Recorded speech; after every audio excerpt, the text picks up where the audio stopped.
Quick Pro Sound. Yali Joko Kanyan Ping Magir.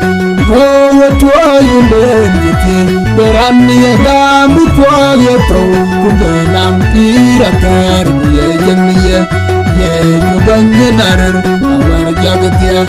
Hallelujah. What you be the you can on your linda. What you learn, Lisa, Yarabian. Pinga, what you learn, you man, you pirate.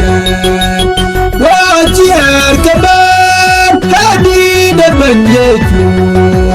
You are a Bengal, Lord, woman, the way one. Pida, you could just jump out you can on Mandy, love your day. Yeah, you bang your narrow, hallelujah. What you feel that you can on your linda. What you Lisa, Yarabian. Pinga, what you want, the young man, the pirate. Yeah, what you did, cook a you young, the Bible, Yabuku Nampi, Banyanaro, hallelujah. What you feel that you can on your linda. What you learn, Lisa, Yarabian. Pinagara, what you learn, the young man, the pirate.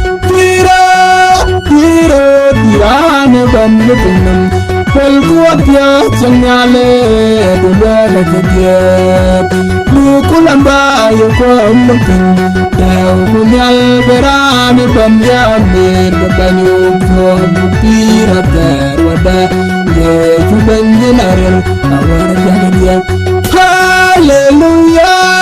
Wajipida yu Kenangnya linda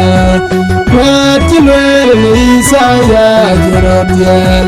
Pinga Wajilan Dayomi Juban Man Piratan. Ya the band in a bunda, ya the band in a Mananda Pia, the top and a bee. Ajirabian Buwana. Ye Juban. Ye the Maranam, ye Juban General, our Jagatia. Hallelujah. What you feel that you can on your linda. What you Lisa, Yarabian.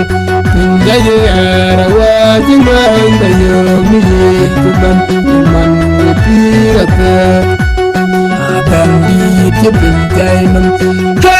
Banyachu, how a name you are you. Hachi Walwa, how are you? Melenda, ah, you are your band of women, what you love, yeah, you bang our Jagadia. Hallelujah, what you feel that you can on your linda. What you learn, Lisa, Yarabian. Pinga, what you learn, the young, you man, you pirate. Yeah, you can get who can get jam. Hey, you give the queen on board, I want to pin time. I should come when a bang. Hey, you took them a columba. Yeah, you bang dinner. I want to get it. Hallelujah. What you feel that you can on your linda. What you know, Lisa, Yarabian. Pinga, what you learn, the young man, the pirate.